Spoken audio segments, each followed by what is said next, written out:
കർത്താവിൻ്റെ വിലയേറിയ നാമത്തിന് മഹത്വം ഉണ്ടാകട്ടെ. കഴിഞ്ഞ ദിവസം മരണവും മരണാനന്തര ജീവിതത്തെക്കുറിച്ച് പഠിച്ചുകൊണ്ടിരിക്കുകയായിരുന്നു. മനുഷ്യനൊരു പുനരുത്ഥാനമുണ്ടെന്നുള്ളത് വളരെ വ്യക്തമായി 2-3 ക്ലാസ്സുകളിലൂടെ നമ്മൾ കണ്ടു. രണ്ട് വിധമായ പുനരുത്ഥാനത്തെക്കുറിച്ച് കഴിഞ്ഞ ദിവസം പഠിക്കുകയുണ്ടായി. ഒന്നാം പുനരുത്ഥാനത്തിൽ പങ്കുള്ളവർ വിശുദ്ധനും ഭാഗ്യവാനുമാണ്. രണ്ടാം പുനരുത്ഥാനം രണ്ടാം മരണത്തിനായിട്ടാണെന്നും നമ്മൾ കാണുകയുണ്ടായി. നമ്മളിനിയും പഠിക്കാൻ പോകുന്നത് ദ ഫൈനൽ ഡെസ്റ്റിനി ഓഫ് മാൻ. മനുഷ്യന് പുനരുത്ഥാനം പ്രാപിച്ച് നമ്മൾ കഴിഞ്ഞ ദിവസങ്ങളിൽ പഠിച്ചു എന്താണ് സംഭവിക്കുന്നത്. ഒരു വിശ്വാസിയെ സംബന്ധിച്ച് പുനരുത്ഥാനം കഴിഞ്ഞാൽ ക്രിസ്തുവിന് ന്യായസ മുമ്പാകെ ജീവിതം പരിശോധിച്ച് അവൻ്റെ ജീവിതത്തിൻ്റെ കറയും കളങ്കവും ഒക്കെ മാറ്റപ്പെട്ട് കർത്താവുമായിട്ട് അഭേദ്യമായൊരു ബന്ധം ഉണ്ടാകുന്നു. അല്ലെങ്കിൽ കുഞ്ഞാടിൻ്റെ കല്യാണം എന്ന് അതിന് പറയപ്പെടുന്നു. ഒരിക്കലും പ്രിയപ്പെടാത്ത അഭേദ്യമായൊരു ബന്ധത്തിലേക്ക് ക്രിസ്തു സഭയുമായിട്ട് തീരുകയാണ്. എന്നാൽ അതിൻ്റെ ശേഷം വിശുദ്ധന്മാർ പാർക്കുന്നത് നാം ഓർത്തതുപോലെ നമ്മുടെ മനസ്സിലൊക്കെ ആഗ്രഹമുള്ള ഏറ്റവും വലിയ വിഷയം സ്വർഗം എന്നുള്ള വിഷയമാണ്. ഏത് മനുഷ്യൻ്റെ ഹൃദയത്തിൽ സ്വർഗം എന്നുള്ളൊരു ചിന്താഗതി അവനെ ഭരിക്കാറുണ്ട്. മാത്രമല്ല അവിടെ പോകുവാനായിട്ടും എല്ലാവരും ആഗ്രഹിക്കുന്നു. സ്വർഗത്തെക്കുറിച്ച് വ്യത്യസ്തമായ ധാരണകൾ മനുഷ്യൻ്റെ മനസ്സിലുണ്ട്. നമ്മൾ നേരത്തെ പഠിച്ച പോലെ ഓർത്ത പോലെയും നമുക്ക് ആധാരമായിട്ടിരിക്കുന്നത് ദൈവത്തിൻ്റെ വചനമാണ്. കർത്താവിൻ്റെ വചനത്തെ ആസ്പദമാക്കി ആ വിഷയം എന്തു പറയുന്നു എന്നുള്ളതാണ് ഇന്ന് തൊട്ട് ചില ദിവസങ്ങൾ നമ്മൾ പഠിക്കാനായിട്ട് പോകുന്നത്. മറ്റു വിധത്തിൽ പറഞ്ഞാൽ സ്വർഗമെന്ന വിഷയത്തെക്കുറിച്ച് പഠിക്കാനായിട്ട് പോവുകയാണ്. 119 സങ്കീർത്തനം 108 വാക്യം നമുക്കറിയാം. നിന്റെ വചനം എൻ്റെ കാലിന് ദീപവും പാതയ്ക്ക് പ്രകാശമാണ്. അപ്പം ദൈവത്തിൻ്റെ വചനമാണ് നമ്മുടെ പാതയ്ക്ക് പ്രകാശം നൽകുന്നതും നമുക്ക് വേണ്ട പ്രകാശം നൽകി എല്ലാ കാര്യങ്ങളിലും നമ്മളെ പഠിപ്പിക്കുന്നത് ദൈവത്തിൻ്റെ വചനമാണ്. പത്രോസ് രേഖപ്പെടുത്തി നമ്മുടെ ഭക്തിക്കും ജീവനും ആധാരമായതൊക്കെ നമുക്ക് നൽകപ്പെട്ടിട്ടുണ്ട്. സ്വർഗമെന്ന വിഷയത്തെക്കുറിച്ച് പഠിക്കുമ്പോൾ മനസ്സിൽ ഓടി വരുന്ന ആദ്യത്തെ വാക്യം 1 കൊരിന്ത്യർ 15 19 വാക്യമാണ്. ഞാൻ ആ വാക്യം വായിച്ച് ഇന്നത്തെ പഠനം ആരംഭിക്കുകയാണ്. 1 കൊരിന്ത്യർ 15 19 വാക്യം. കഴിഞ്ഞ ദിവസങ്ങളിലൊക്കെ നമ്മൾ ഈ 1 കൊരിന്ത്യർ 15 ആസ്പദമാക്കി പല വിഷയങ്ങൾ പഠിക്കുകയുണ്ടായി. നാം ഓർത്തു 15 അധ്യായമാണ് പുനരുത്ഥാനത്തിൻ്റെ അധ്യായം. അതിൻ്റെ 19 വാക്യം, നാം ഈ ആയുസ്സിൽ മാത്രം ക്രിസ്തുവിൽ പ്രത്യാശ വെക്കുന്നുവെങ്കിൽ സകല മനുഷ്യരിലും അരിഷ്ടന്മാരത്രേ. നമ്മുടെ പ്രത്യാശ ഈ ആയുസ്സിൽ മാത്രമാണെങ്കിൽ നമ്മളാണ് ഏറ്റവും അരിഷ്ടന്മാരെന്ന് ദൈവജനം ഓർപ്പിക്കുന്നു. ഇംഗ്ലീഷിൽ വായിച്ചാൽ, if in this life only we have hope in Christ, we are all of men most miserable. If in this life only, ഈ ജീവിതത്തിൽ മാത്രം ആശ വെക്കുകയാണെങ്കിൽ എല്ലാ മനുഷ്യരിലും നമ്മൾ അരിഷ്ടന്മാരാണ്. നമ്മുടെ പ്രത്യാശയാണ്, ഭാവിയെക്കുറിച്ചുള്ള ചിന്തയാണ്, അല്ലെങ്കിൽ ആ വലിയ വെളിപ്പാടാണ് നമ്മളെ ഭാഗ്യകരമായ ഒരവസ്ഥയിലേക്ക് മാറ്റുന്നതെന്ന് വളരെ വ്യക്തമായി നമുക്കറിയാം. എന്നാൽ ഈ വാക്യം വായിച്ചപ്പോൾ ഇങ്ങനെ ഞാൻ ഓർത്തുപോയി, if in this life only, ഈ ആയുസ്സിൽ മാത്രം. ലോകത്തിൽ ശ്രദ്ധിച്ചാൽ ഏറിയ പങ്ക് ആളുകളും ജീവിക്കുന്നത് ഈ ആയുസ്സിന് വേണ്ടി മാത്രമാണ്. ഈ ലോകത്തിൻ്റെ സൗഭാഗ്യങ്ങൾക്കും അനുഗ്രഹങ്ങൾക്കും നേട്ടങ്ങൾക്കും പേരിനും പെരുമയ്ക്കും ഒക്കെ ആയിട്ട് ആയുസ് മുഴുവൻ ഓടിത്തീർക്കുകയാണ്. നമ്മൾ ഓർക്കണം, അങ്ങനെയുള്ളവരുടെ ഓഹരി ആയുസ്സിലാണ്. സങ്കീർത്തനം 17:14 വളരെ വ്യക്തമായിട്ട് അത് രേഖപ്പെടുത്തിയിട്ടുണ്ട്. സങ്കീർത്തനം 17:14 വായിക്കുന്നുണ്ട്, ലൗകിക പുരുഷന്മാരുടെ ഓഹരി ഈ ആയുസ്സിലാണ്. Men of this world who have their portion in this world. അതായത് ഈ ലോകത്തിൻ്റെ മനുഷ്യൻ്റെ ഓഹരി ഇവിടെയാണ്. എന്നാൽ ദൈവമക്കളെ സംബന്ധിച്ച് പറയുകയാണ്, ഈ ആയുസ്സിൽ മാത്രം നമ്മൾ പ്രത്യാശ വെച്ചാൽ, അല്ലെങ്കിൽ ഈ ആയുസ്സിൽ മാത്രം ക്രിസ്തു പ്രത്യാശ വെച്ചാൽ നമ്മൾ സകല മനുഷ്യരിലും അരിഷ്ടന്മാരാണ്. നമ്മുടെ പ്രത്യാശയാണ് നമ്മളെ ഭാഗ്യകരമായ ഒരു അവസ്ഥയിലേക്ക് മാറ്റിയിരിക്കുന്നത്. നമ്മുടെ പ്രത്യാശയുടെ ആധാരം എന്താണെന്നുള്ളത് നമ്മൾ നോക്കാൻ പോവുകയാണ്. എന്നാൽ നമ്മൾ ഓർത്തതുപോലെ ഈ ആയുസ്സിൽ മാത്രം ആശ വെച്ചുകൊണ്ട് ജീവിതത്തെ ബാർഗെയിൻ ചെയ്യുന്ന കോടാനുകോടി മനുഷ്യരാണ് നമ്മുടെ ചുറ്റുമുള്ളത്. നമ്മുടെ കർത്താവ് പറഞ്ഞ വാക്ക് നമുക്ക് ഓർമ്മയുണ്ട്, സർവ്വലോകം നേടിയിട്ട് അവൻ്റെ ആത്മാവിനെ നഷ്ടമാക്കിയാൽ അവൻ എന്തെന്നുകൊണ്ട് ഛേദം വരും, അല്ല അതിനെ നേടിക്കൊള്ളുവാൻ അവൻ എന്ത് ചെയ്യും? ഈ ഓൾ വേൾഡ് നേടിയിട്ട് അവൻ്റെ പ്രാണൻ നഷ്ടപ്പെട്ടു പോവുകയാണെങ്കിൽ ഈസ് ആൻ അൾട്ടിമേറ്റ് സീറോ, അവനൊന്നുമില്ല എന്ന് യേശുക്രിസ്തു നമ്മളെ പഠിപ്പിക്കുകയുണ്ടായി. എന്നാൽ ഈ സ്വർഗത്തെക്കുറിച്ച് നമ്മൾ പഠിക്കുമ്പോൾ പ്രിയ ദൈവദാസനോടെ ഓർപ്പിച്ച പോലെ എല്ലാ ജീവിതത്തിൻ്റെയും ഷുവറായിട്ടുള്ള ഒരു കാര്യമുണ്ട്, ഡെത്ത് ഈസ് ഷുവർ. മരിക്കും. നമ്മൾ ജനിച്ചാൽ നമ്മൾ മരിച്ചെങ്കിലേ സാധിക്കുകയുള്ളൂ. ലോകത്തിൽ മരിക്കാതെ മാറ്റപ്പെട്ട 2 വ്യക്തികളേ ഉള്ളൂ. ഒന്ന് ഹാനോക്കും മറ്റൊന്ന് ഏലിയാവും. ഈ 2 വ്യക്തികളേ ഉള്ളൂ മരണം കാണാതെ മാറ്റപ്പെട്ടത്. എല്ലാ മനുഷ്യരും മരിച്ചെങ്കിലേ സാധിക്കുകയുള്ളൂ. നമ്മളതിനെക്കുറിച്ച് പ്രാരംഭത്തിൽ പഠിക്കുകയുണ്ടായി. എന്നാൽ നമ്മുടെ പ്രത്യാശ ഈസ് എ ഹെവൻ, ഒരു സ്വർഗമുണ്ടോ? ഞാൻ ഇന്ന് പ്രാരംഭത്തിൽ ആ ഭാഗം ഒന്ന് എടുത്ത് ക്ലിയർ ചെയ്തിട്ട് മുന്നോട്ട് പോകാം. ഈസ് എ ഹെവൻ, ഒരു സ്വർഗമുണ്ടോ? നമുക്കതിനെക്കുറിച്ച് ഷുവറായിട്ട് നമുക്ക് അത്ര ഉറപ്പായിട്ട് പറയാൻ കഴിയുമോ? അങ്ങനെ ഒരു സ്ഥലമുണ്ടെന്ന് നമുക്ക് പറയാൻ കഴിയുമോ എന്നുള്ളൊരു വലിയ ചോദ്യമുണ്ട്. നമ്മളൊരു ആശ വെച്ച കാര്യം അതില്ലാതെ പോയി കഴിഞ്ഞാൽ എത്ര നിരാശപ്പെടുമെന്നുള്ളത് ഓർക്കുക. എന്നാൽ നമുക്ക് തിരുവചനം തന്നിട്ടുണ്ട്. മാത്രമല്ല ദൈവം നമുക്ക് നൽകിയ വെളിപ്പാടുകൾ കൊണ്ട് നമ്മൾ അതിനെ ഒന്ന് അപഗ്രഥിച്ച് പഠിച്ചാൽ ഈസ് എ ഹെവൻ, ഒരു സ്വർഗമുണ്ടോ എന്നുള്ളത് നമുക്ക് ഉറപ്പായിട്ട് നമുക്ക് മനസ്സിലാക്കുമ്പോൾ നമ്മൾ അതിനുവേണ്ടി ജീവിതം കുറച്ചുകൂടെ ഏൽപ്പിച്ചു കൊടുക്കാനായിട്ട് നമുക്ക് സാധിക്കും. സ്വർഗമുണ്ടോ? നമുക്ക് പ്രാരംഭമായിട്ട് ചിന്തിപ്പാനായിട്ടുള്ളത് എങ്ങനെ സ്വർഗമുണ്ടെന്ന് മനസ്സിലാക്കാൻ സാധിക്കും? അതിൻ്റെ കാരണം വേദപുസ്തകം നമ്മളെ പഠിപ്പിക്കുന്നു. ബൈബിൾ സേസോ, ബൈബിൾ പഠിപ്പിക്കുന്നു ഒരു സ്വർഗമുണ്ട്. രണ്ടാമതൊരു കാരണമുണ്ട്. രണ്ടാമത്തെ കാരണം എന്നാന്ന് ചോദിച്ചാൽ മനുഷ്യനിലൊരു ഇൻറ്റ്യൂഷനുണ്ട്. ഇൻറ്റ്യൂഷൻ, ഒരു ഉൾക്കാഴ്ച. ഞാനതിനെക്കുറിച്ച് അല്പം പറയാം. ഉദാഹരണമായിട്ട് ഈ ലോകത്തിൽ ജനിക്കുന്ന മൃഗങ്ങളെ നമ്മൾ നോക്കിയാൽ അതിന് ജന്മസിദ്ധമായൊരു വാസനയുണ്ട്. അതിന് പറയുന്നത് ഇൻസ്റ്റിങ്ക്റ്റ് ഇൻ ആനിമൽസ് എന്നാണ്. ഉദാഹരണമായിട്ടൊരു പൂച്ചക്കുഞ്ഞ്, ഒരു പൂച്ച പ്രസവിച്ചു. ആ പൂച്ചക്കുഞ്ഞിൻ്റെ കണ്ണുപോലും കീറിയിട്ടില്ല. നമ്മൾ ആ പൂച്ചക്കുഞ്ഞിനെ ശ്രദ്ധിച്ചാൽ അറിയാം, ആ കണ്ണുപോലും കാണാത്ത പൂച്ചക്കുഞ്ഞ് അമ്മയുടെ മുല തപ്പിച്ചെന്ന് അതിൻ്റെ പാൽ കുടിക്കുന്ന കാണാം. എങ്ങനെയാണ് സാധിക്കുന്നത്? ജന്മനാൽ അതിൻ്റെ ഉള്ളിൽ ദൈവം കൊടുത്തിരിക്കുന്ന ഇൻസ്റ്റിങ്ക്റ്റ് അല്ല, ജന്മസിദ്ധമായൊരു വാസനയാണ്. നമ്മൾ ഇമിഗ്രൻ്റ് ബേർഡ്സിനെ കാണാറുണ്ട്. എല്ലാ സീസണിലും ആ ബേർഡ്സ് ഇവിടെ വരും. അത് കൃത്യമായി അവിടുത്തെ തണുപ്പ് ആ സമയത്ത് ഇവിടെ വന്ന് വീണ്ടും അവിടെ സ്പ്രിങ് വരുമ്പോൾ അത് കൃത്യമായിട്ട് കടന്നു അടുത്ത വർഷം കാണാൻ ഇവിടെ വരുന്നത്. എങ്ങനെ വരാൻ കഴിയും? എത്രയോ മൈല് യാത്ര ചെയ്താണ് ആ പക്ഷികളിലൂടെ വരുന്നത്. അതെത്ര കൃത്യമായിട്ടാണ് വഴി തെറ്റാതെ വരുന്നതും പോകുന്നതും. എന്താ കാരണം? അതിൻ്റെ ഉള്ളിൽ ദൈവം അതിന് ജന്മസിദ്ധമായൊരു കഴിവ് കൊടുത്തിട്ടുണ്ട്. നോക്കുക, ഈ മൃഗങ്ങളിൽ ഇങ്ങനെ ഇൻസ്റ്റിങ്ക്റ്റ് കൊടുത്തിട്ടുണ്ടെങ്കിൽ മനുഷ്യനെ നമ്മൾ പഠിക്കുമ്പോൾ മറ്റൊരു കാര്യം മനസ്സിലാക്കാൻ സാധിക്കും. മനുഷ്യന് ഈ ജന്മസിദ്ധമായ വാസനയല്ല, അവനൊരു ഇൻറ്റ്യൂഷൻ ഇൻ മാൻ. മനുഷ്യന് ഒരു ഉൾക്കാഴ്ച കൊടുത്തിട്ടുണ്ട്. ഒരു ഉൾക്കാഴ്ച എന്താണെന്നുള്ളത് വീണ്ടും ഞാൻ വിശദീകരിക്കാൻ പോവുകയാണ്. നമ്മൾ ഫോർ എക്സാമ്പിൾ മനുഷ്യന് ദൈവം കണ്ണു കൊടുത്തിട്ടുണ്ട്. ഈ കണ്ണുകൊണ്ട് കാണുവാൻ തക്കവണ്ണം ദൈവം പ്രകാശവും സൃഷ്ടിച്ചു. മനുഷ്യന് ദൈവം ചെവികൾ കൊടുത്തു. ആ ചെവികൾ ശബ്ദവും ദൈവമാണ് സൃഷ്ടിച്ചത്. നമ്മൾ നോക്കുക, ദൈവം അതിനെ സൃഷ്ടിച്ചപ്പോൾ അതിന് വേണ്ടത് നൽകി. നമുക്ക് വിശപ്പ് വന്നപ്പോൾ നമുക്ക് ധാരാളമായ വിഭവങ്ങൾ ഭക്ഷിക്കാൻ ദൈവം തന്നു. നമുക്ക് ദാഹം തന്നു, കുടിക്കാൻ ദൈവമാണ് വെള്ളം നമുക്ക് തന്നത്.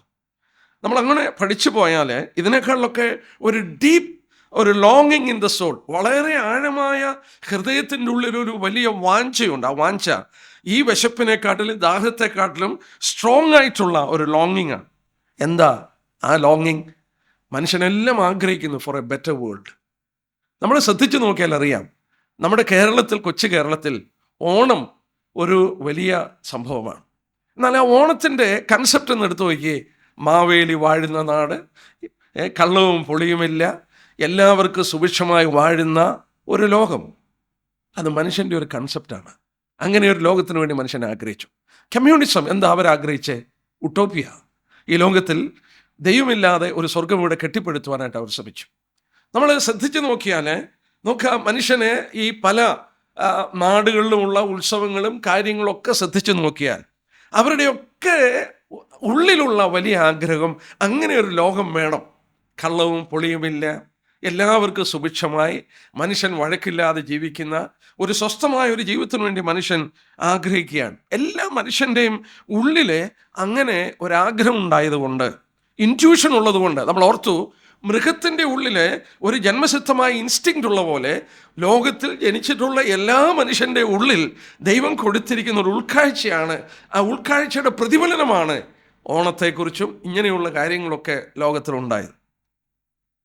നമ്മളെ ചരിത്രമെടുത്ത് ഇനി അപഗ്രഥിച്ചാൽ ക്രിസ്തു ഈ ഭൂമിയിൽ വരുന്നതിന്, ഗലീലയിൽ നടക്കുന്നതിന് ഏതാണ്ട് 2100 വർഷം മുമ്പാണ് ഈ പിരമിഡുകൾ പണിതത്.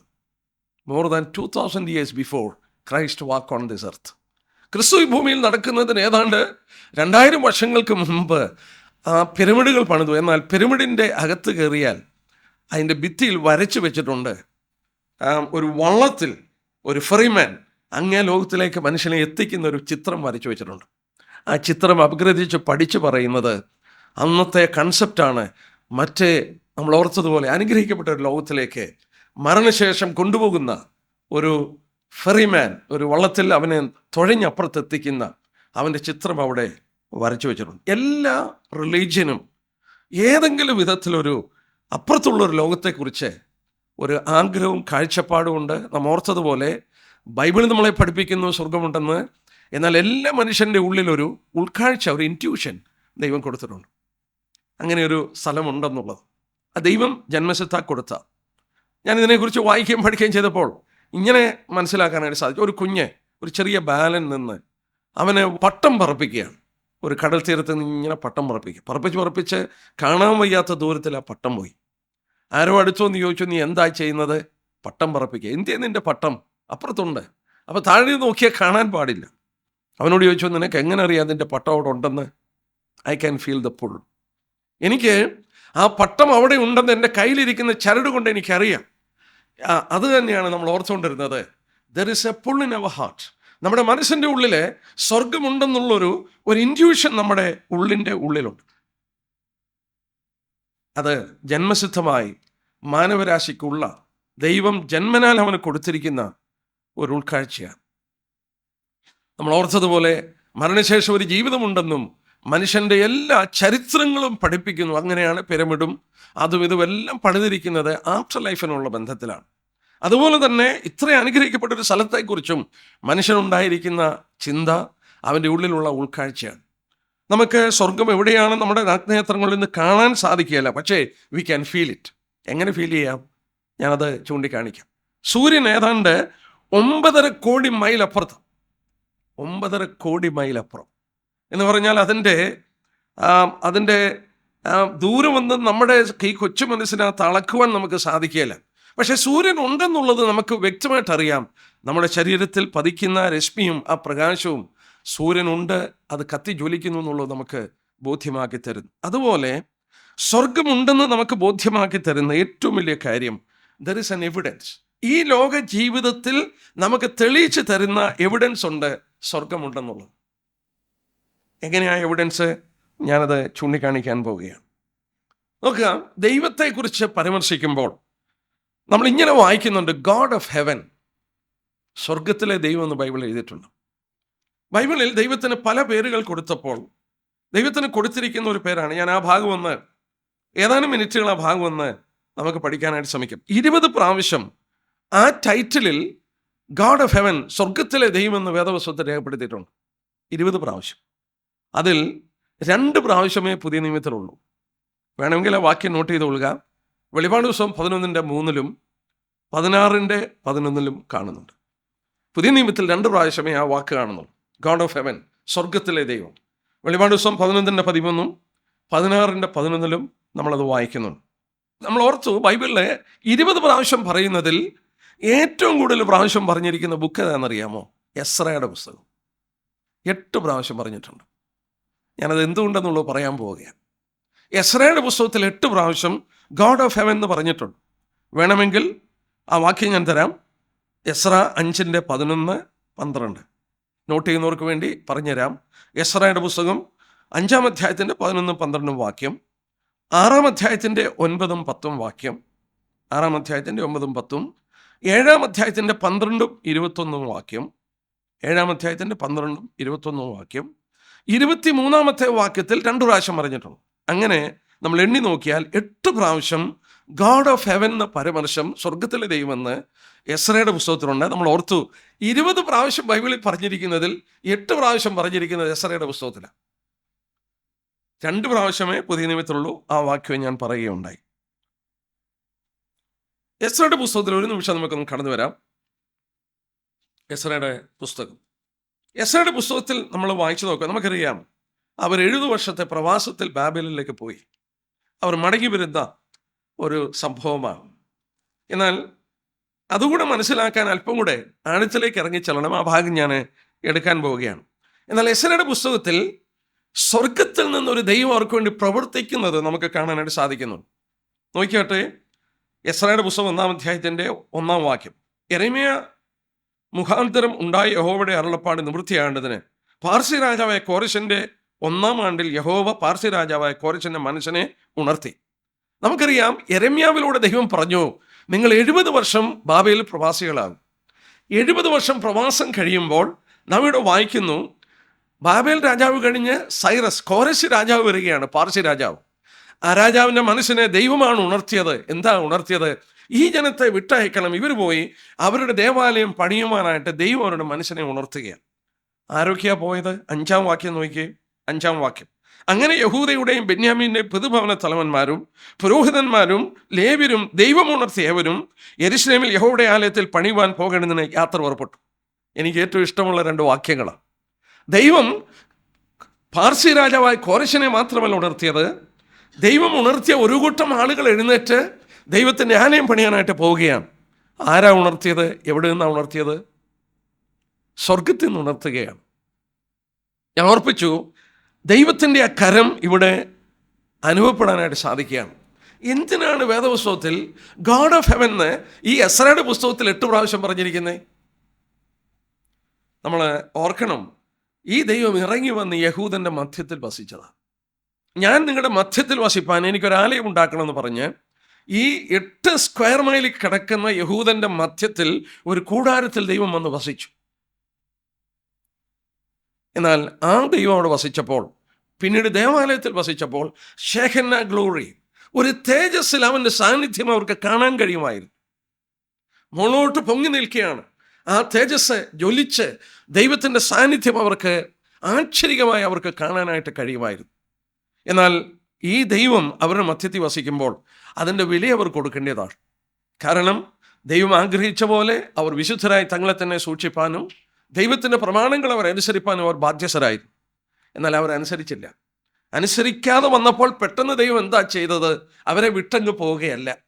1-2 വാക്യം നോക്കിയാട്ടെ. എസെക്കിയേലിൻ്റെ പ്രവചനം 10-ാം അധ്യായം. വളരെ വളരെ ചിന്തിപ്പാൻ നമ്മളെ അനുവദിക്കുന്ന കാര്യം. 3 സ്റ്റേജിലാണ് ദൈവം അവരെ വിട്ടുപോകുന്നത്. 3 സ്റ്റേജ്. പെട്ടെന്ന് അവരെ വിട്ടുപോവുകയല്ല. എസെക്കിയേൽ പ്രവചനം 10-ാം അധ്യായത്തിൻ്റെ 18-ാം വാക്യം. പിന്നെ യഹോവയുടെ മഹത്വം ആലയത്തിൻ്റെ ഉമ്മരപ്പടി വിട്ട് പുറപ്പെട്ട് കെരൂബുകളിൻ മീതെ വന്നു നിന്നു.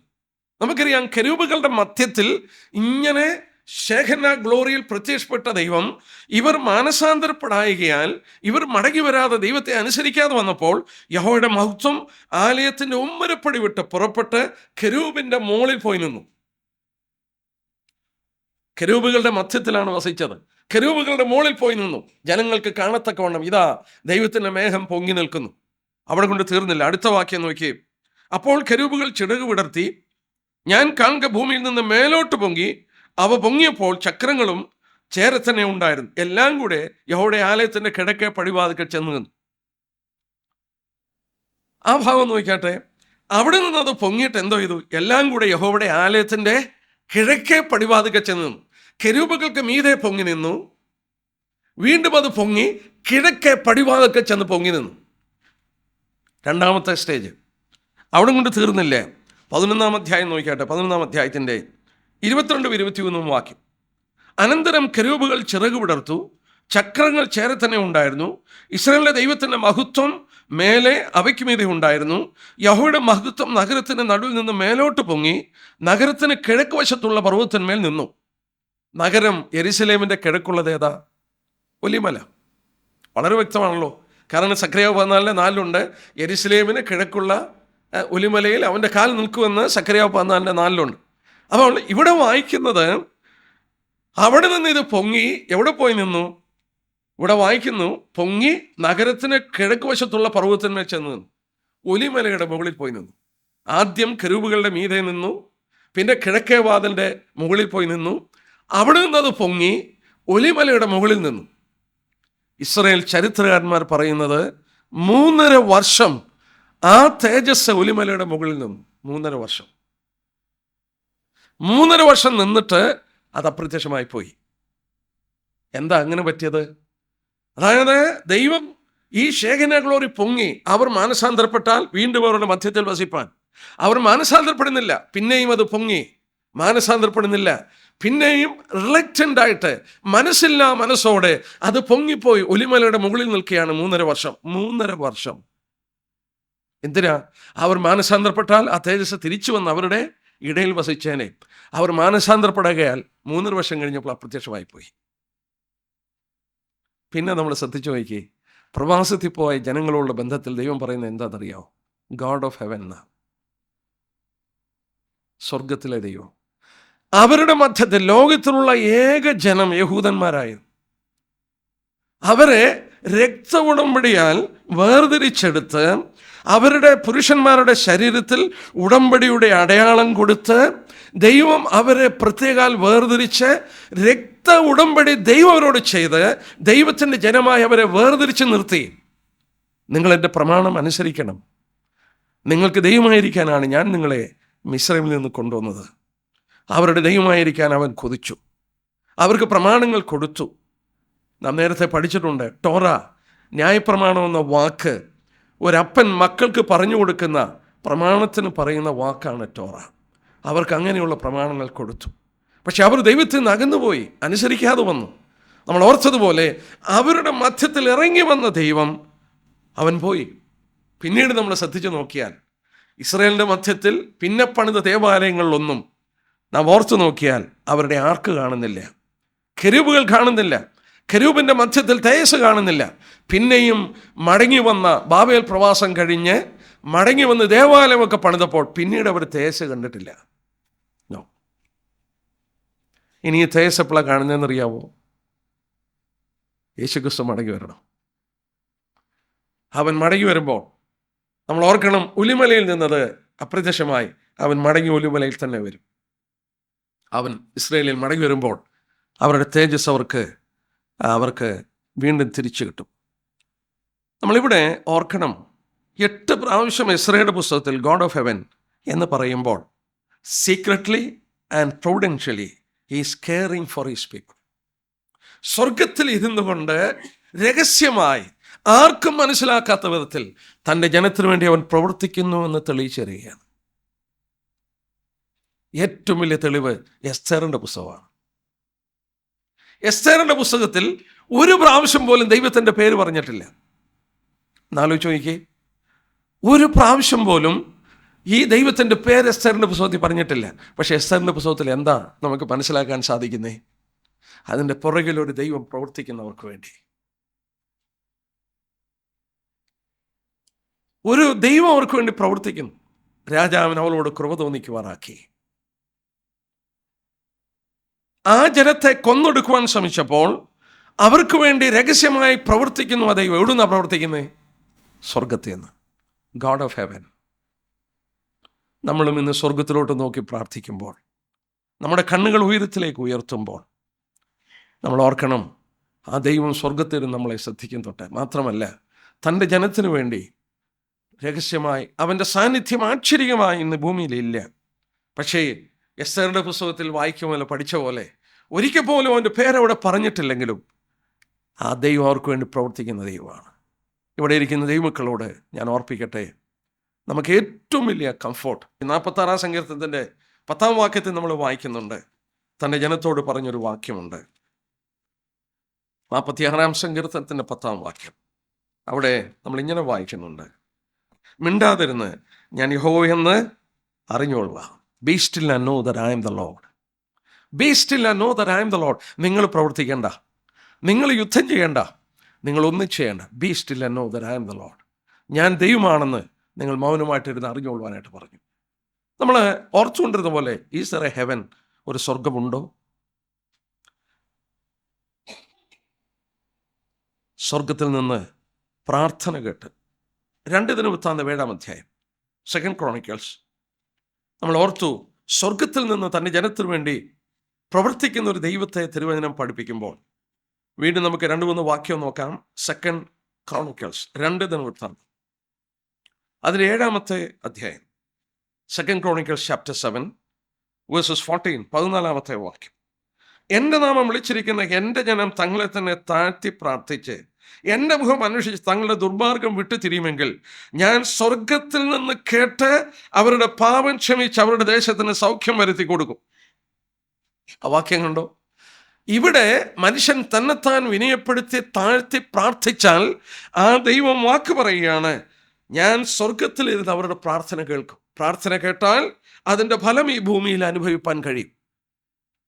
സ്വർഗത്തിൽ വസിക്കുന്ന ദൈവത്തെക്കുറിച്ച് വേദപുസ്തകം പഠിപ്പിക്കുന്നു.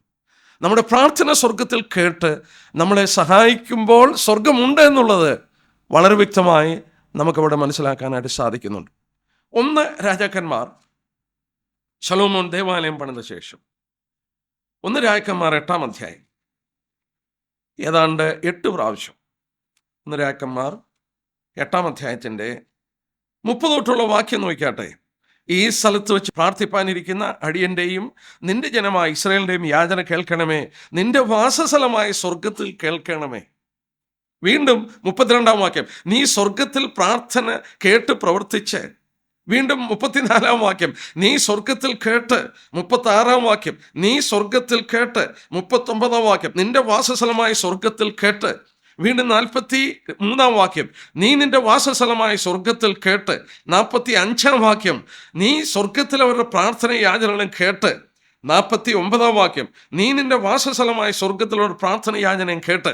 8 പ്രാവശ്യം ശലോമോൻ ദേവാലയം പണിതിട്ട് അതിൻ്റെ ഡെഡിക്കേഷനുള്ള ബന്ധത്തിൽ പറയുന്നുണ്ട്, ഇവിടെ വന്ന് ഞാൻ കഴിക്കുന്ന പ്രാർത്ഥന, നിന്റെ ജനം വന്ന് കഴിക്കുന്ന പ്രാർത്ഥന നീ സ്വർഗത്തിൽ കേട്ട് അവരുടെ പ്രാർത്ഥനയ്ക്ക് ഉത്തരമരണം.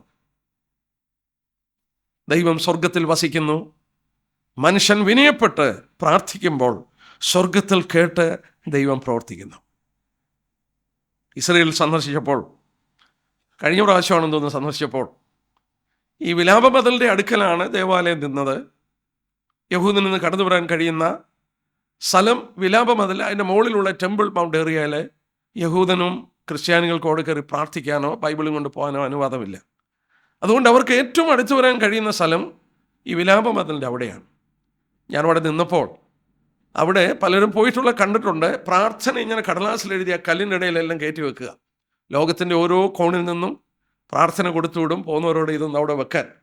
അപ്പോൾ അവിടെയുള്ള ഗൈഡ് ഇങ്ങനെ പറഞ്ഞു, യഹൂദൻ്റെ വിശ്വാസം എന്താണെന്ന് ചോദിച്ചാൽ, ആരും ലോകത്തിൽ പ്രാർത്ഥിച്ചാൽ ആ പ്രാർത്ഥന മുഴുവൻ അവിടെ വന്നിട്ട് അവിടെ നിന്ന് സ്വർഗത്തിലോട്ട് പോകുന്നതാണ് പറഞ്ഞ്. എവിടെ ആര് പ്രാർത്ഥിച്ചാലും ആ പ്രാർത്ഥന മുഴുവൻ അവിടെ വരും, അവിടെ വന്നിട്ട് അവിടെ നിന്ന് സ്വർഗത്തിലോട്ട് പോകും. കാരണം ശലോമോൻ പറഞ്ഞല്ലോ, ഇവിടെ വെച്ച് നീ പ്രാർത്ഥന കേൾക്കണമെന്ന് പറഞ്ഞു. അപ്പോൾ അവരുടെ വിശ്വാസം അനുസരിച്ച് അതിവിശുദ്ധ സ്ഥലം സ്വർഗം എന്ന് പറഞ്ഞാൽ ഡയറക്റ്റ് കണക്ഷൻ അവിടെയാണ്. പ്രാർത്ഥന മുഴുവൻ സ്വർഗത്തിലോട്ട് പോകുന്ന അവിടെ നിന്നാണ്. അങ്ങനെയല്ല, നമ്മൾ അവരുടെ വിശ്വാസം അതാണ്. ലോകത്തിൻ്റെ ഏത് കോണിലിരുന്ന് യോന പ്രാർത്ഥിച്ച് എവിടെ വെച്ചാ? ഒരു കടലാനയുടെ വയറ്റിൽ കിടന്ന് പ്രാർത്ഥിച്ചു, കുണ്ടറുകളിൽ കിടന്ന് പ്രാർത്ഥിച്ചു, ജടയാടകൾ ധരിച്ച് അവർ പ്രാർത്ഥിച്ചു. മാനവരാശിയുടെ ഹൃദയത്തിൻ്റെ ചിന്തകളെ ശ്രദ്ധിച്ചുകൊണ്ടിരിക്കുന്ന സ്വർഗത്തിലെ ദൈവത്തിൻ്റെ സന്നിധിയിൽ നമ്മൾ ഓർത്തതുപോലെ നമ്മൾ തന്നെത്താൻ വിനയപ്പെടുത്തി പ്രാർത്ഥിച്ചാൽ ആ സ്വർഗത്തിൽ നമ്മളിവിടെ വായിക്കുകയുണ്ടായി, നിന്റെ വാസസ്ഥലമായ സ്വർഗത്തിൽ കേട്ട്. അപ്പം ദൈവം വസിക്കുന്ന ഇടമാണ് സ്വർഗം. നമ്മുടെ പ്രാർത്ഥന കേൾക്കുന്ന ഇടമാണ് സ്വർഗം. ആ പ്രാർത്ഥന കേട്ട് നമ്മുടെ കർത്താവ് ഉത്തരമരുളും എന്നുള്ളത് നമുക്ക്. അപ്പം നമ്മൾ ഓർത്തുകൊണ്ടിരുന്ന പോലെ മനുഷ്യൻ്റെ ഉള്ളിൽ ഒരു ഇൻറ്റ്യൂഷനുണ്ട്, ഒരു ഉൾക്കാഴ്ച സ്വർഗമുണ്ടെന്നുള്ളത്. 2, നമ്മുടെ പ്രാർത്ഥന സ്വർഗത്തിൽ കേട്ട് പ്രവർത്തിക്കുന്നത് നമുക്ക് കാണാൻ കഴിയുന്നു. ഞാൻ പലപ്പോഴും ഓർക്കും യോനയുടെ പുസ്തകം. ദൈവം നിനവെ നശിപ്പിക്കാൻ പോവുകയാണ്. പക്ഷെങ്കിൽ അവിടെ പ്രവാചകന്റെ വാക്കുകൾ കേട്ട് രാജാവ് തൊട്ട് കുണ്ടറയിൽ കിടക്കുന്ന മനുഷ്യൻ വരെ എല്ലാവരും എന്ത് ചെയ്തു? അവൻ അനുദപിച്ച് പ്രാർത്ഥിച്ചപ്പോൾ ദൈവം അവരുടെ പ്രാർത്ഥന കേട്ടിട്ട് അവരുടെ ജീവിതത്തിൻ്റെ വ്യത്യാസം കണ്ടപ്പോൾ ദൈവം അവർക്ക് വരാനുള്ള അനർത്ഥത്തെക്കുറിച്ച് അനുദപിച്ചു. ദൈവം നശിപ്പിക്കാൻ പോയതാണ്, പക്ഷേ ദൈവം അവരുടെ ജീവിതത്തിൻ്റെ വ്യത്യാസം ആ പ്രാർത്ഥന ദൈവം കേട്ടു. എത്ര ധൈര്യമാണ് നമുക്കുള്ളത് അല്ലേ? നമ്മുടെ പ്രാർത്ഥന സ്വർഗത്തിൽ കേൾക്കുന്നു എന്നുള്ളത്. നമ്മുടെ വേദനകളിലെ, പ്രയാസങ്ങളിലെ, ഭാരങ്ങളിലെ നാം മുട്ടുകുത്തുമ്പോൾ നമ്മുടെ പ്രാർത്ഥന ശ്രദ്ധിക്കുന്ന ഒരു ദൈവം സ്വർഗത്തിലുണ്ട്. നമ്മൾ വിനയപ്പെട്ടാൽ നമ്മുടെ പ്രാർത്ഥന കേൾക്കുകയും അവിടെ നമുക്ക് ഉത്തരമരുളുകയും ചെയ്യുന്നത് ഒരു ദൈവം സ്വർഗത്തിൽ നമ്മുടെ പ്രാർത്ഥന കേൾക്കാൻ ഉണ്ടെന്നുള്ളതും സ്വർഗമുണ്ടെന്നുള്ളതിൻ്റെയും ഒരു തെളിവാണ്. പിന്നീടുള്ളൊരു തെളിവ് ബൈബിളിൽ ടെസ്റ്റിഫൈ ചെയ്യുന്നതാണ്. ഇതെല്ലാം ബൈബിളിൽ ടെസ്റ്റിഫൈ ചെയ്യുന്നതാണെങ്കിലും ബൈബിളിൽ ഡയറക്റ്റ്ലി ടെസ്റ്റിഫൈ ചെയ്യുന്നുണ്ട്. ഏതാണ്ട് 550 പ്രാവശ്യം വചനത്തിൽ വളരെ സിമ്പിൾ ടേംസിൽ സ്വർഗം എന്നുള്ള ആ കാര്യം നമ്മളോട് പറയുന്നുണ്ട്. നെഹമ്യാവിൻ്റെ പുസ്തകം 9-ാം അധ്യായത്തിൻ്റെ 13-ാം വാക്യം. നെഹമ്യാവിൻ്റെ പുസ്തകം 9-ാം അധ്യായത്തിൻ്റെ 13-ാം വാക്യം. നീ സീനായ് മലയിൽ ഇറങ്ങി ആകാശത്ത് നിന്ന് അവരോട് സംസാരിച്ചു. അവർക്ക് ന്യായമായ വിധികളും സത്യമായ ന്യായപ്രമാണങ്ങളും നല്ല ചട്ടങ്ങളും കൽപ്പനകളും കൊടുത്തു. He സ്പേക്ക് with them from heaven. അവൻ സ്വർഗത്തിൽ നിന്ന് അവരോട് സംസാരിച്ചു. ദാവീദ് പറഞ്ഞു, അവൻ സ്വർഗത്തിൽ നിന്ന് കുനിഞ്ഞു നോക്കി. ദൈവമേ, സ്വർഗത്തിൽ നിന്ന് ഞങ്ങളെ കടാക്ഷിക്കണമേ. ദാവീദിന്റെ പ്രാർത്ഥന. അവൻ സ്വർഗത്തിൽ നിന്ന് ഭൂമിയെ തൃക്കൺ പാർത്തു. ദാവീദ് പറയുന്നുണ്ട്. മാത്രമല്ല, യേശുക്രിസ്തുവിന്റെ വാക്കുകൾ നമുക്ക് വിശ്വസിക്കാം.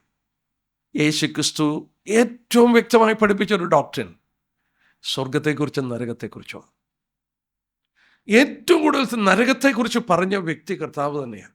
നമുക്ക് അഭാവം വരുമ്പോൾ നമുക്ക് നോക്കാം. ഞാൻ ഓർത്തു എന്തുകൊണ്ടാണ്. കാരണം he's the one who has come down from then. സ്വർഗത്തിൽ നിന്ന് ഇറങ്ങി വന്ന അവനാണ്. അതുകൊണ്ട് അവന് വ്യക്തമായിട്ട് ആ കാര്യങ്ങൾ പറഞ്ഞു തരാനായിട്ട് സാധിക്കും. അതുകൊണ്ട് കർത്താവാണ് ഈ സ്വർഗത്തെക്കുറിച്ച് വളരെ വ്യക്തമായി നമുക്ക് പറഞ്ഞു തന്നത്. ഞാൻ ചില വാക്യങ്ങളൊന്ന് ഓർപ്പിച്ചോട്ടെ. മത്തായിയുടെ സുവിശേഷം 6-ാം അധ്യായം നമ്മുടെ കർത്താവ് പറഞ്ഞു തന്ന ചില വാക്യങ്ങളാണ്. സ്വർഗം ഉണ്ടെന്നുള്ളതിൻ്റെ ഏറ്റവും വലിയ തെളിവ് നമ്മുടെ കർത്താവിൻ്റെ വാക്കുകളാണ്. മത്തായിയുടെ സുവിശേഷം 6-ാം അധ്യായത്തിൻ്റെ 19-20 വാക്യം. 6-ാം അധ്യായത്തിൻ്റെ 19-20 വാക്യം. പുഴുവും തുരുമ്പും കെടുക്കുകയും കള്ളന്മാർ തുറന്ന് മോഷ്ടിക്കുകയും ചെയ്യുന്ന ഈ ഭൂമിയിൽ നിങ്ങളുടെ നിക്ഷേപം സ്വരൂപിക്കരുത്. പുഴുവും തുരുമ്പും കെടുക്കാതെയും കള്ളന്മാർ തുറന്ന് മോഷ്ടിക്കാതെയും ഇരിക്കുന്ന സ്വർഗത്തിൽ നിങ്ങളുടെ നിക്ഷേപം സ്വരൂപിച്ചുകൊള്ളുകയും.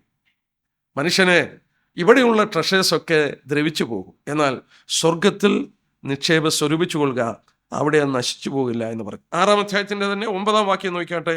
പ്രാർത്ഥിക്കാൻ പഠിപ്പിച്ചപ്പോൾ നിങ്ങൾ ഇവണ്ണം പ്രാർത്ഥിക്കണം: സ്വർഗസ്വനായ ഞങ്ങളുടെ പിതാവേ. നോക്കിയാട്ടത് Our Father which art in heaven. ലൂക്കോസ് 10:20 നോക്കിയാട്ടെ. ലൂക്കോസ് 10:20 എല്ലാം കർത്താവ് പഠിപ്പിച്ചാണ്. ലൂക്കോസിന്റെ സുവിശേഷം 10-ാം അധ്യായത്തിൻ്റെ 20-ാമത്തെ വാക്യം. 10:20. എങ്കിലും ഭൂതങ്ങൾ നിങ്ങൾക്ക് കീഴടങ്ങുന്നതിലല്ല, നിങ്ങളുടെ പേര് സ്വർഗത്തിൽ എഴുതിയിരിക്കാൻ സന്തോഷിപ്പീൻ. നിങ്ങളുടെ പേര് സ്വർഗത്തിൽ എഴുതിയിരിക്കുകയാണ്, അതുകൊണ്ട് സന്തോഷിപ്പാനായിട്ട് ആവശ്യപ്പെട്ടു. വീണ്ടും നോക്കിയാട്ടെ, ആ ലൂക്കോസിന്റെ സുവിശേഷത്തിന്റെ 6-ാം അധ്യായത്തിൻ്റെ 22-21 വാക്യം. 6-ാം അധ്യായത്തിൻ്റെ 22-21 വാക്യം. മനുഷ്യപുത്രൻ നിമിത്തം മനുഷ്യർ നിങ്ങളെ ദോഷിച്ച് ഭ്രഷ്ടരാക്കി നിന്ദിച്ച് നിങ്ങളുടെ പേർ വിടക്കെന്ന് തള്ളുമ്പോൾ നിങ്ങൾ ഭാഗ്യവാന്മാർ. ആ നാളിൽ സന്തോഷിച്ചു തുള്ളുവിൻ, നിങ്ങളുടെ പ്രതിഫലം സ്വർഗത്തിൽ വലിയത്. അവരുടെ പിതാക്കന്മാർ അങ്ങനെ തന്നെ ചെയ്തുവല്ലോ. കർത്താവ് പറഞ്ഞ വാക്ക് കണ്ടോ?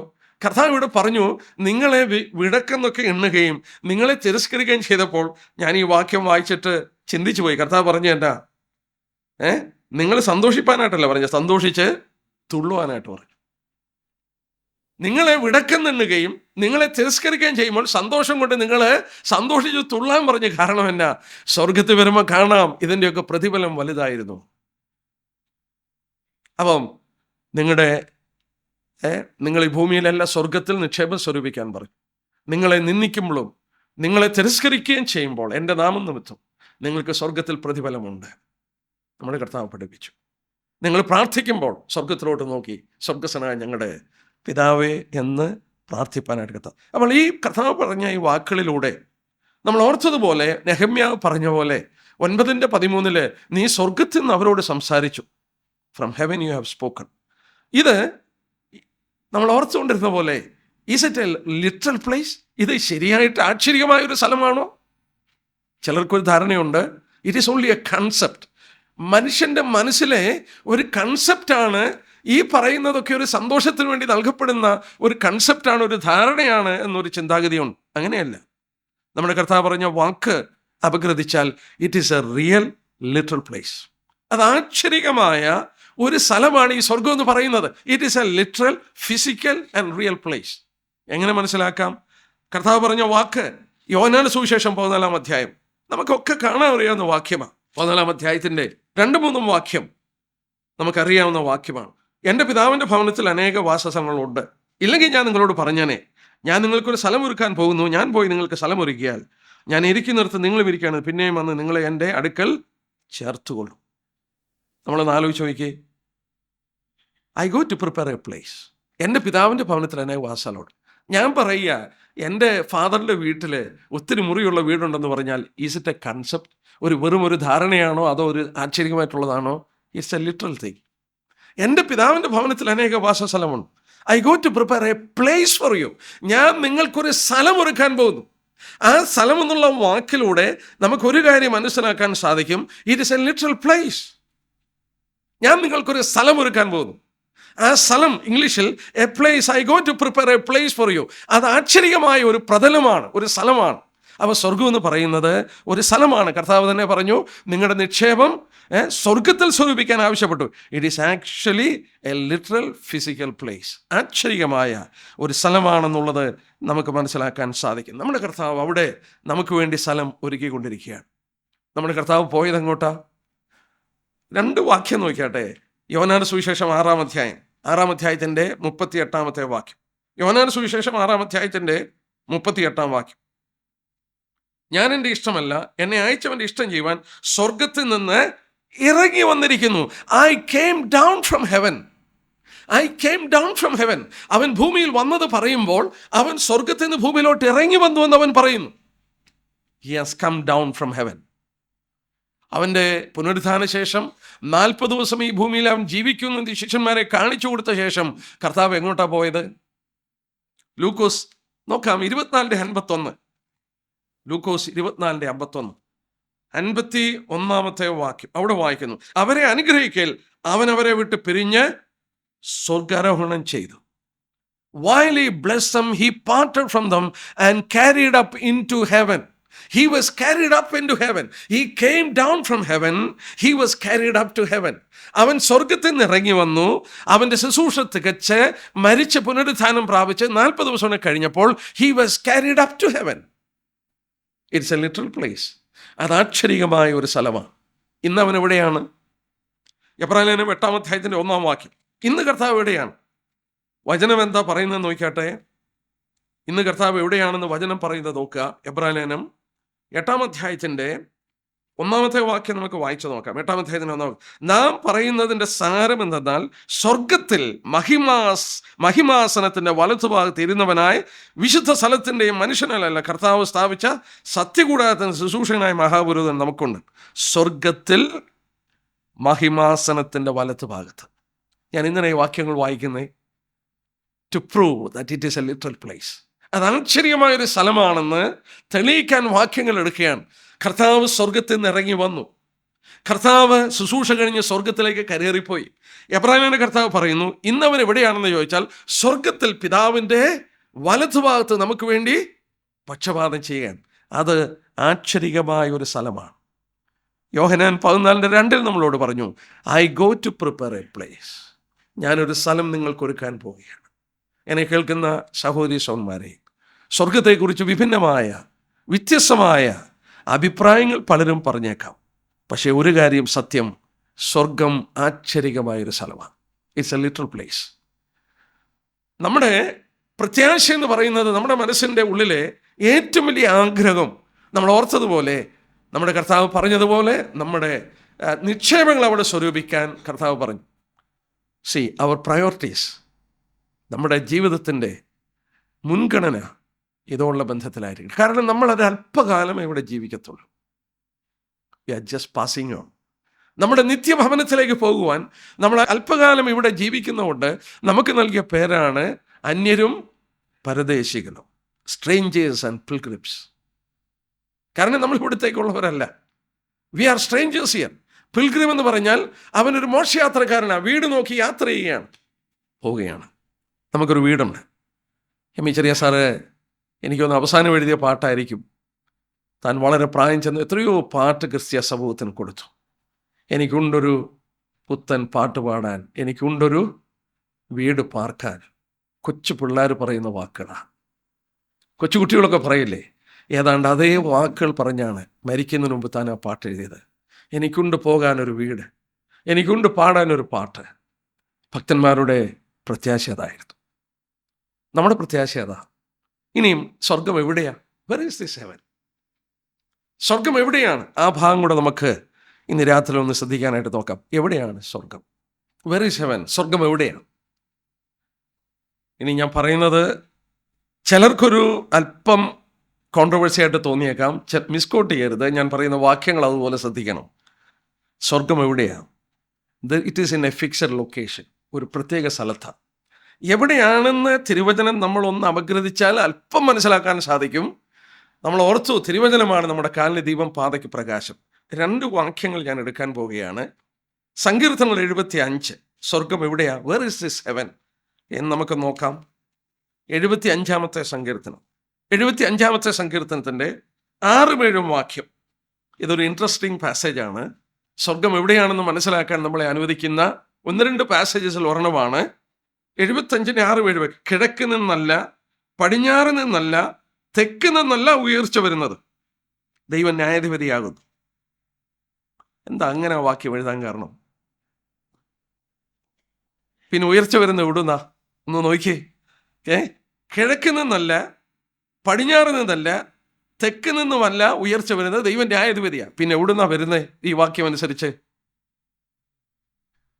വടക്കുന്ന്. വടക്കെന്ന് പറയുന്നത് വിട്ടുപോയി. അത് വിട്ടുപോയതാണോ? അല്ല. ദൈവശ്വാസ്യമാണ് ദൈവവചനം. ഇവിടെ പറയുന്നു ഉയർച്ച വരുന്ന കിഴക്ക് നിന്നല്ല, ഉയർച്ച വരുന്ന പടിഞ്ഞാറ് നിന്നല്ല, ഉയർച്ച വരുന്ന തെക്ക് നിന്നുമല്ല. അപ്പോൾ ഇവിടെ ഒരു സത്യം നമുക്ക് മനസ്സിലാക്കാൻ സാധിക്കുന്നുണ്ട്.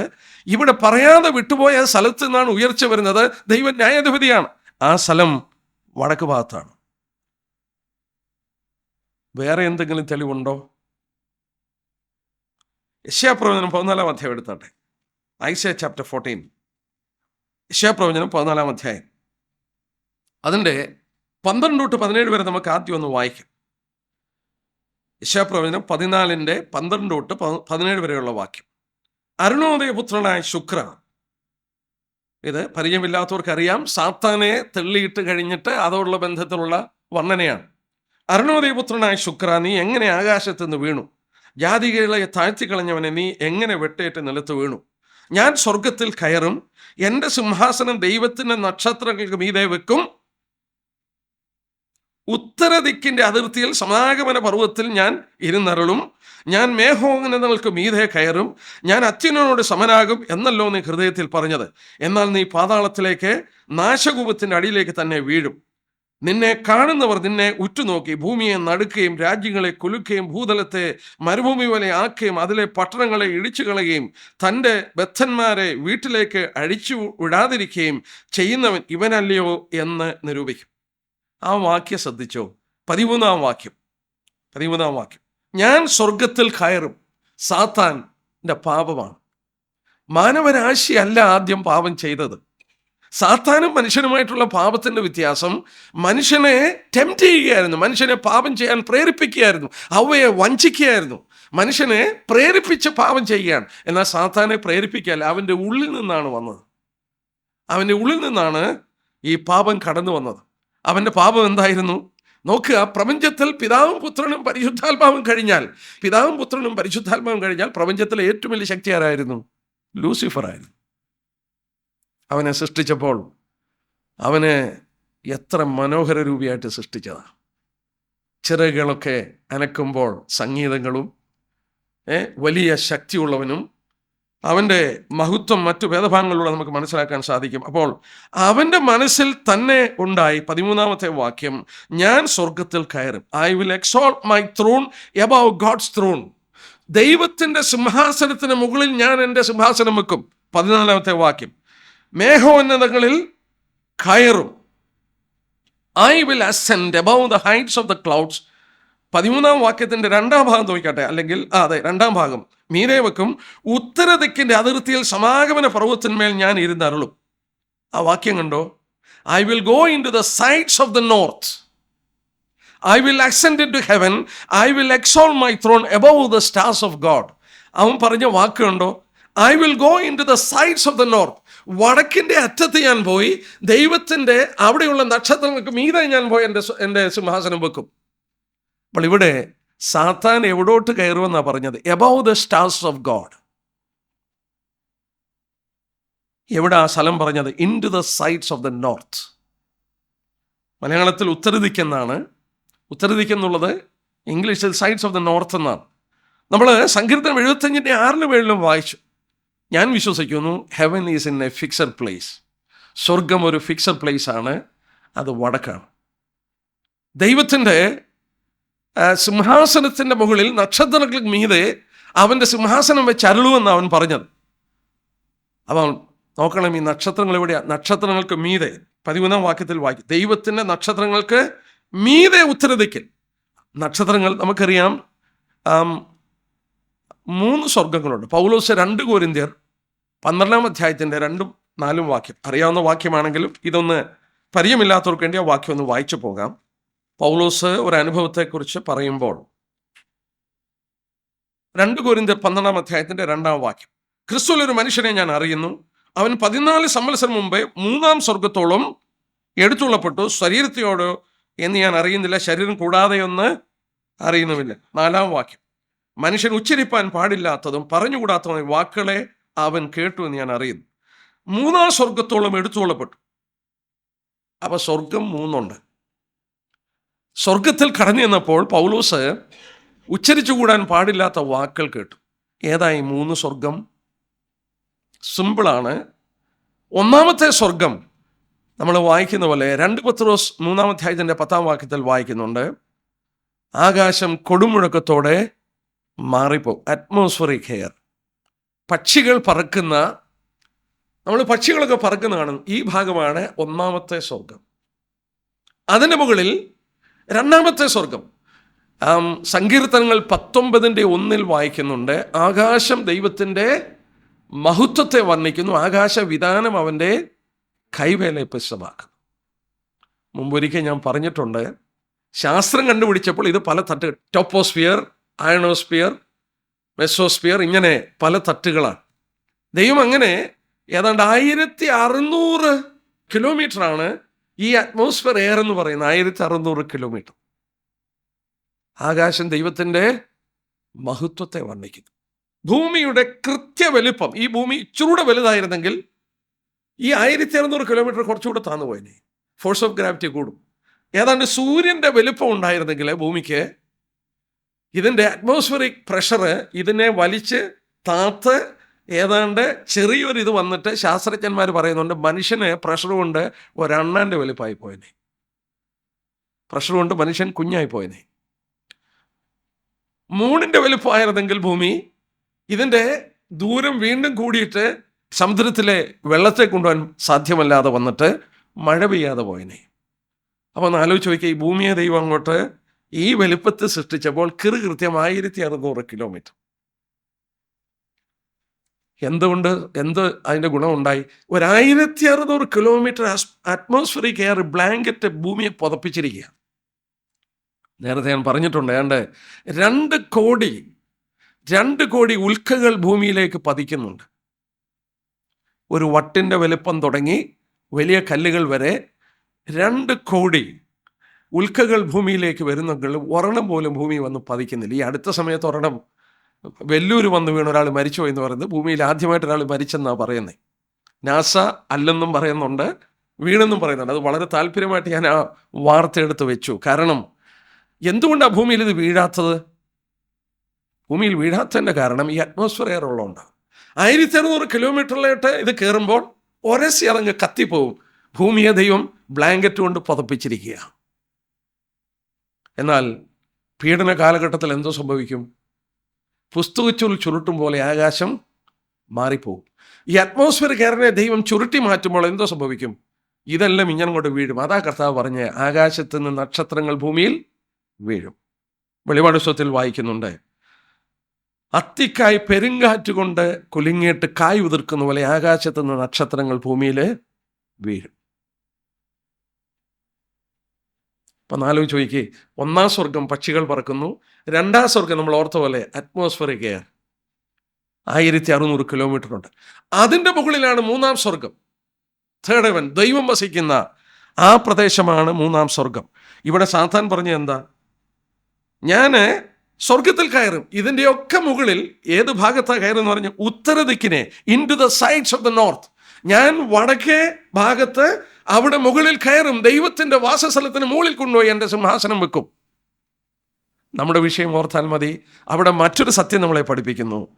അവിടെ ആ വടക്ക് ആണ് സ്വർഗമെന്നുള്ളതിൻ്റെ വീണ്ടും ഒരു തെളിവ് നമുക്ക് കിട്ടുകയാണ്.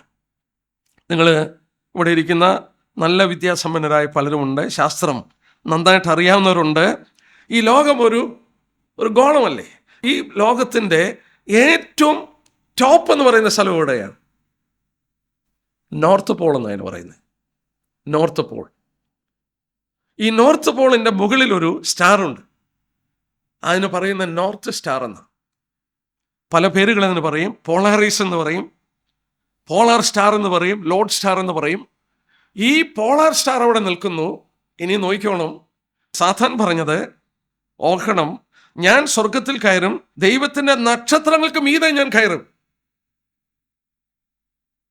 അവിടെ ഒരു സ്റ്റാർ ഉണ്ട്, പോളാർ സ്റ്റാർ.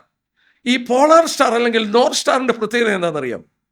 മനുഷ്യൻ ബൈനോക്കുലേഴ്സ് കണ്ടുപിടിച്ച് കഴിഞ്ഞിട്ട് അവൻ വേറൊരു സത്യം മനസ്സിലാക്കി.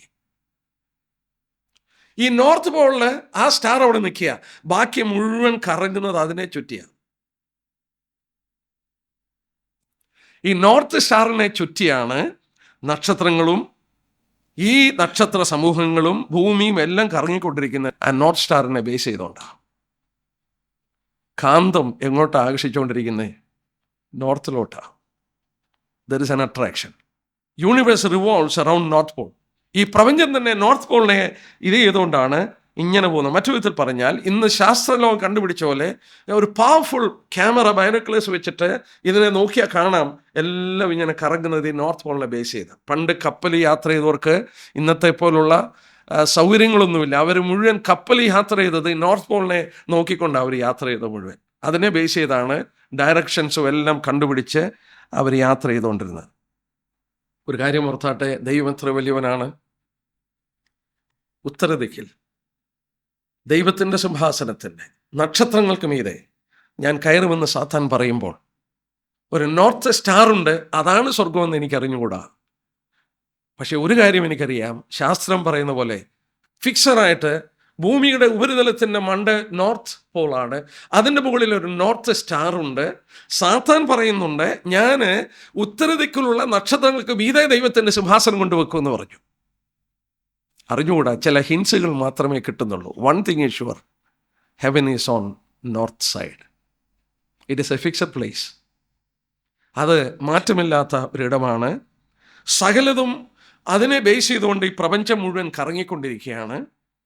കൊലോസ്യ ലേഖനം 1-ാം അധ്യായത്തിൻ്റെ 16-17 വാക്യം ഈ ദൈവത്തിൻ്റെ മഹത്വത്തെ വർണ്ണിക്കുന്ന വേദഭാഗം. കൊലോസ്യ ലേഖനം 1-ാം അധ്യായത്തിൻ്റെ 16-17 വാക്യം. അവൻ കർത്താവിനെ കുറിച്ച് പറയുന്നു, സർവ്വസൃഷ്ടിക്കും ആദ്യജാതനുമാകുന്നു, സ്വർഗത്തിലുള്ളതും ഭൂമിയിലുള്ളതും ദൃശ്യമായതും അദൃശ്യമായതും, സിംഹാസനങ്ങളാകട്ടെ, കർത്തൃത്വങ്ങളാകട്ടെ, വാഴ്ചകളാകട്ടെ, അധികാരങ്ങളാകട്ടെ, സകലം അവൻ മുഖാന്തരം സൃഷ്ടിക്കപ്പെട്ടു, അവൻ മുഖാന്തരം അവനായിട്ടും സകലം സൃഷ്ടിക്കപ്പെട്ടിരിക്കുന്നു. അതിൻ്റെ 17-ാം വാക്യം, അവൻ സർവ്വത്തിനു മുമ്പേ ഉള്ളവൻ, അവൻ സകലത്തിലും ആധാരമായിരിക്കുന്നു. അവിടെ ഇംഗ്ലീഷിൽ വായിച്ചാൽ and he is before all things and in him all things consist. He is before all things and in him all things consist, hold together. അവൻ സകലത്തിനു മുമ്പേ ഉള്ളവനാണ്, സകലതും അവനാണ് അതിനെ മുറുകെ പിടിച്ചിരിക്കുന്നത്. ഈ പ്രപഞ്ചം മുഴുവൻ he is holding together. അവൻ അതിനെ ഒന്നിച്ച് വഹിച്ചിരിക്കുകയാണ്. നമ്മൾ ഓർത്തു, ഫർദറസ് മനുഷ്യൻ നക്ഷത്രങ്ങളെ കണ്ടുപിടിക്കാൻ ശ്രമിച്ചപ്പോൾ അവൻ്റെ പവർഫുൾ ബൈനോക്കുലേഴ്സ് ഉപയോഗിച്ച് നക്ഷത്രങ്ങളെ കണ്ടുപിടിക്കാൻ നോക്കി. അങ്ങനെ കണ്ടുപിടിച്ചപ്പോൾ ആ പവർഫുൾ ടെലസ്കോപ്പ് വെച്ചിട്ട് അവൻ കണ്ടുപിടിച്ചു, ഏറ്റവും ദൂരെയുള്ള നക്ഷത്രം എന്ന് പറയുന്നത് 500 മില്യൺ ലൈറ്റ് ഇയേഴ്സ്, 500 ദശലക്ഷം പ്രകാശവർഷം ദൂരെയാണ് മനുഷ്യൻ കണ്ടുപിടിച്ച ഏറ്റവും ദൂരെയുള്ള നക്ഷത്രം. ഞാനത് വായിച്ചപ്പോൾ ഒരു നിമിഷം ഒന്ന് ഓർക്കണം. എന്ന് പറഞ്ഞാൽ അതിൻ്റെ അർത്ഥം എന്നാ? 500 ദശലക്ഷം 500 മില്യൺ ലൈറ്റ് ഇയേഴ്സ് അവേ. മനുഷ്യൻ കണ്ടുപിടിച്ച ഏറ്റവും ദൂരെയുള്ള നക്ഷത്രം 500 ദശലക്ഷം മൈൽ അപ്പുറത്താണ്. ലൈറ്റ് മൈലല്ല, ലൈറ്റ് ഇയേഴ്സ് അപ്പുറം. ഒരു ലൈറ്റ് ഇയർ എന്ന് പറഞ്ഞാൽ എത്ര? ഒരു സെക്കൻഡിൽ പ്രകാശം 1,86,000 മൈൽ സ്പീഡിൽ സഞ്ചരിക്കും.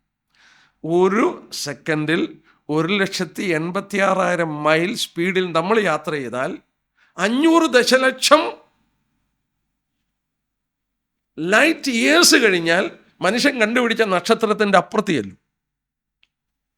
ആ നക്ഷത്രത്തിന് സംവെയർ ബിയോണ്ട് ദാറ്റ് ഹെവൻ, അതിൻ്റെ ഏതോ അപ്പുറത്താണ് ഈ സ്വർഗം.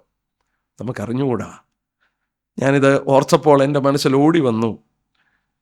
നിങ്ങൾക്ക് ചിലർക്കെങ്കിലും ഓർമ്മ കാണും, ഒരു റഷ്യൻ ആസ്ട്രോനോട്ട്, അദ്ദേഹം സ്പേസിൽ പോയിട്ട്, അദ്ദേഹത്തിൻ്റെ പേര് ഗ്രിഗറി എന്നോ മറ്റോ, യൂറി ഗഗാറി, യെസ് റൈറ്റ്, യൂറി ഗഗാറി. അദ്ദേഹം സ്പേസിൽ പോയി വന്നിച്ച് പറഞ്ഞു, ഞാൻ അവിടെ ഒക്കെ നോക്കി ദൈവത്തെ കണ്ടില്ലെന്ന് പറഞ്ഞു. മനുഷ്യൻ എന്തോ കണ്ടു. 500 ദശലക്ഷം ലൈറ്റ് ഇയേഴ്സിൻ്റെ അവയാണ് കണ്ടുപിടിച്ച നക്ഷത്രത്തിൻ്റെ ഏറ്റവും അപ്പുറത്തുള്ളതെന്ന് മനുഷ്യൻ കണ്ടുപിടിക്കുകയുണ്ടായി. നമ്മൾ ഓർക്കണം, അവിടെയാണ് സ്വർഗമെങ്കിൽ, അതിൻ്റെ അപ്പുറത്താണ് സ്വർഗമെങ്കിൽ, അങ്ങനെയാണ് നമുക്ക് കാണാൻ മനസ്സിലാക്കാനായിട്ട് സാധിക്കുന്നത്. നമ്മൾ ഒരു നിമിഷം ഒന്ന് ഓർത്ത് വയ്ക്കേ, നമ്മളവിടെ ഈ ശരീരം രൂപാന്തരം പ്രാപിച്ച് പോകുക എന്ന് പറഞ്ഞാൽ, ഞാൻ ഇന്ന് പകൽ അറിയാതെ പാടിപ്പോയി KV സൈമൻ സാർ പാടിയ ഒരു പാട്ട്. അദ്ദേഹം പാടി, മേലുള്ള യെരുശലേമേ ദിവ്യ ഭക്തർതൻ ആലയമേ. അതിനകത്തൊരു സ്റ്റാൻസയുണ്ട്. നമ്മുടെ പാട്ടുപുസ്തകത്തിൽ 886 പാട്ടാണ്, ഒരു 886. ആ പാട്ട് എല്ലാവർക്കും അറിയാമോന്നറിയില്ല. പക്ഷെങ്കിൽ ഇന്ന് പകൽ ഞാൻ അതിൻ്റെ ഈ ഭാഗം ധ്യാനിച്ചപ്പോൾ ആ 1ാം സ്റ്റാൻസയും 4ാമത്തെ സ്റ്റാൻസയും ഒന്ന് പാടാൻ അറിയാവുന്നവരൊന്ന് ചേർന്ന് പാടിയാൽ മതി. 886. എന്നിട്ട് അതിൻ്റെ ആശയം ഒന്ന് ശ്രദ്ധിച്ചോണം.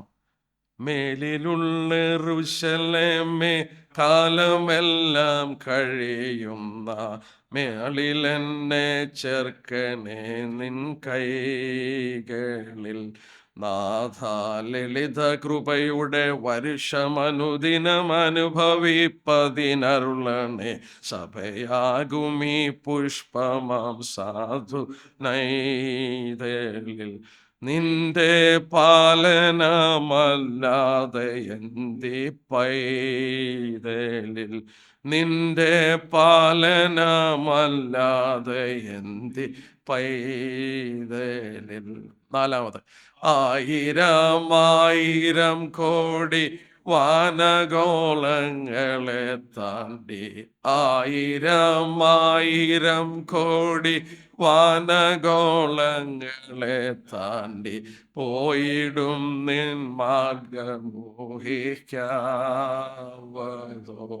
കാണും ഗഗനതലമതും അനുജഗണനയും അതിശയിച്ചുയരും വിധൗതവ ഭാഗ്യമാഹിമയെ വാഴ്ത്താനാവതോ.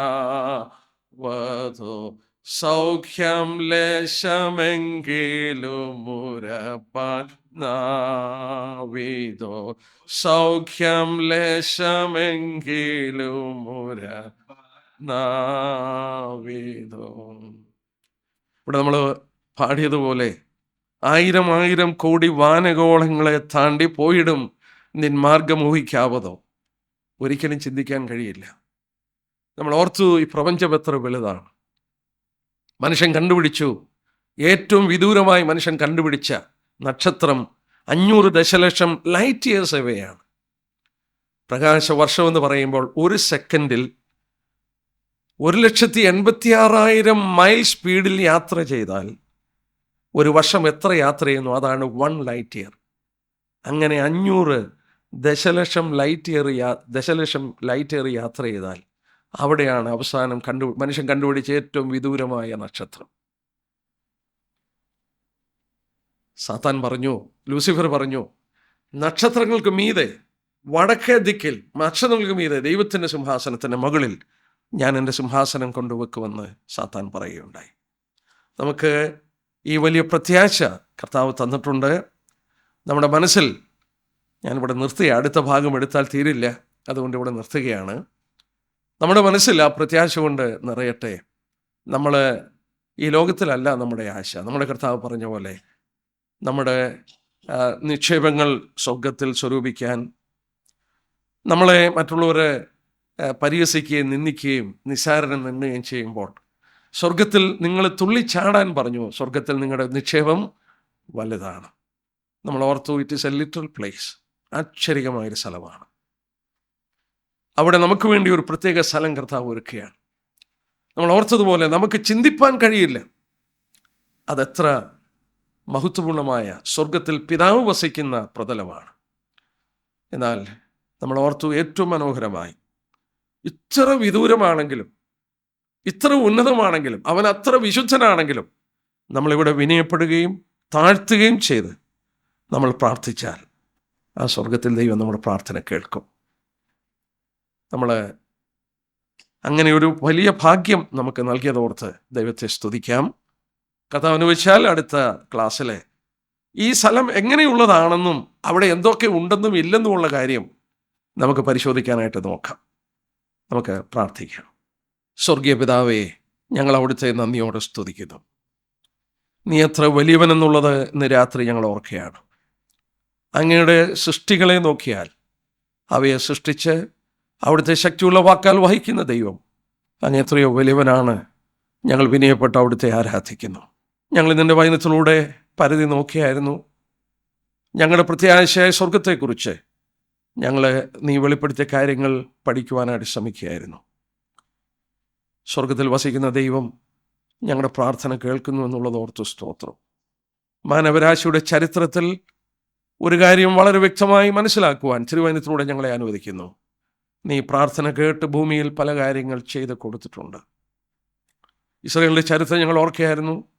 അവരുടെ മധ്യത്തിൽ ഇറങ്ങി വന്ന ദൈവം അവരെ വിട്ട് സ്വർഗത്തിലോട്ട് പോയി. എന്നാൽ അവർ വിനയപ്പെട്ട് പ്രാർത്ഥിക്കുമ്പോൾ സ്വർഗത്തിൽ നിന്ന് തൻ്റെ ജനത്തിനു വേണ്ടി ആരും അറിയുന്നില്ലെങ്കിലും അവിടുന്ന് പ്രവർത്തിക്കുന്ന ദൈവമായിരിക്കാൻ നന്ദിയോടെ സ്തോത്രം. ഞങ്ങൾക്ക് വേണ്ടി മഹാപുരോഹിതനായി ദൈവസന്നിധിയിൽ കരേറിപ്പോയി പിതാവിൻ്റെ വലത്തുഭാഗത്ത്, സ്വർഗത്തിൽ മഹിമയുടെ വലത്തുഭാഗത്ത് ഞങ്ങൾക്ക് വേണ്ടി പക്ഷപാതം ചെയ്യുന്ന ഒരു കർത്താവ് ഉള്ളതിനാൽ സ്തോത്രം. ഞങ്ങളുടെ ബലഹീനതകളിൽ തുണ നിൽക്കുകയും ഞങ്ങളെ സഹായിക്കുകയും ഞങ്ങളെ ദോഷങ്ങളിൽ നിന്ന് വിടുവിക്കുകയും ഞങ്ങളെ കരുതുകയും ചെയ്യുന്ന ദൈവത്തെ ഞങ്ങൾ നന്ദിയുള്ള ഹൃദയത്തോടെ സ്തുതിക്കുന്നു. ഞങ്ങൾക്ക് ഇത്ര വലിയ പ്രത്യാശ തന്നല്ലോ കർത്താവേ. ഞങ്ങൾ എത്രയോ താഴ്ചയുള്ളവരാണ്. ഈ നന്മകളൊന്നും അനുഭവിപ്പാൻ ഞങ്ങൾ അർഹരല്ലെങ്കിലും നീ ഞങ്ങൾക്ക് തന്നിരിക്കുന്ന വലിയ അനുഗ്രഹങ്ങളെ ഓർത്ത് നന്ദിയോടെ സ്തോത്രം. ഈ ലോകത്തിൻ്റെ മനുഷ്യൻ്റെ ഓഹരി ഈ ആയുസ്സിലാണ്. എന്നാൽ ഞങ്ങളുടെ ഓഹരി ഇവിടെയല്ല. ഞങ്ങളുടെ ഓഹരിയും ഞങ്ങളുടെ നിക്ഷേപമൊക്കെ സ്വർഗത്തിലാണ്. ഞങ്ങളതിനു വേണ്ടി വളരെ വില കൊടുപ്പാനും വളരെ ഇൻവെസ്റ്റ് ചെയ്യുവാനും ഞങ്ങളതിൽ നിക്ഷേപങ്ങൾ കരുതുവാനും കർത്താവ് പറഞ്ഞ പോലെ ഞങ്ങളെ സഹായിക്കണം. ഈ പഠനങ്ങൾ ഞങ്ങളെ കൂടുതൽ ആത്മീയരാക്കി തീർക്കണം. വരുന്ന ആഴ്ചയിലും കടന്നു വന്ന് തുടർന്ന് ഞങ്ങൾക്ക് പഠിപ്പാൻ ഞങ്ങളെ അനുവദിക്കണം. നീ മഹത്വം എടുക്കണം. ക്ഷേമത്തോടെ ഞങ്ങളെ ഞങ്ങളുടെ ഭവനത്തിൽ എത്തിക്കണം. കൂട്ടിക്കൊണ്ടുവന്ന എല്ലാവർക്കായി സ്തോത്രം. മഹത്വം അവിടുത്തേക്ക് ഇരിക്കട്ടെ. ഞങ്ങളുടെ രക്ഷകനും കർത്താവുമായ